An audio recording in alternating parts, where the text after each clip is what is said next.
Hi, welcome back to the PC Burn Workbench. I'm actually looking at a filament spool roller that I just designed. Fortunately, it's got a problem with one of the bearings already, so I've got to press fit a new bearing. But one of the features I put on it is a through hole for a bolt to go in, so it reinforces the bearing holder roller.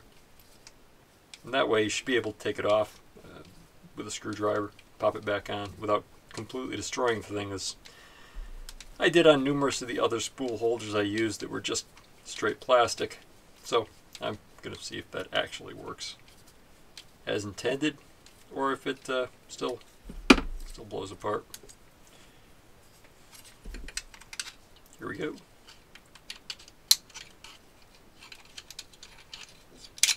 Hey, nice.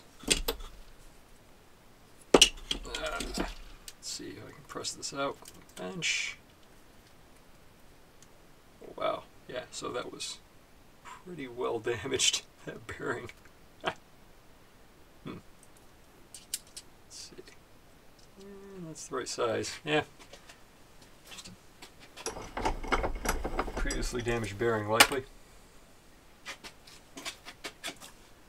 Hold on a second, let me see if I can get that out.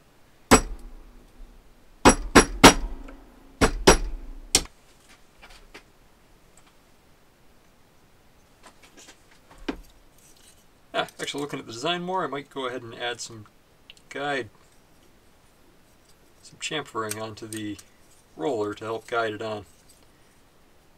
That could be a tighter fit too. Well, although it works just fine. Alright, let's see how that works. Another feature I added onto these was on one of them there's a hole for a motor. It mounts up on the sides. You put the motor through, you can add some kind of loop to go around this, either a rubber band or other type of band to go around it, and then automatically drive one of the rollers. It's just a feature. Might not ever get used. Also, there's through holes, identically spaced on each of these, so you can put a rod through it, bolts on each side. Hold it in place tightly if that's something you need with it. It works. Let's see if I can actually get a better angle on that though.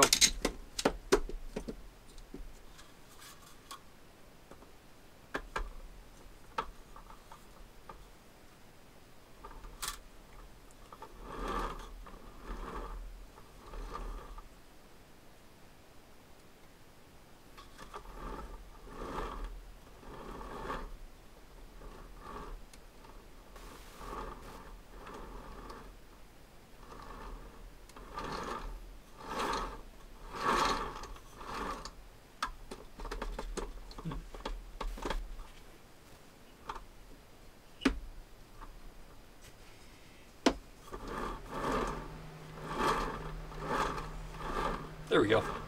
So, yeah, it actually works okay. Design's alright. The features should be good. The strengthened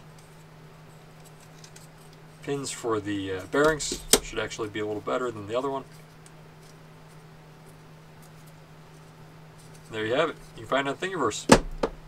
Link to probably up there in the corner and down below in the comments. Till next time.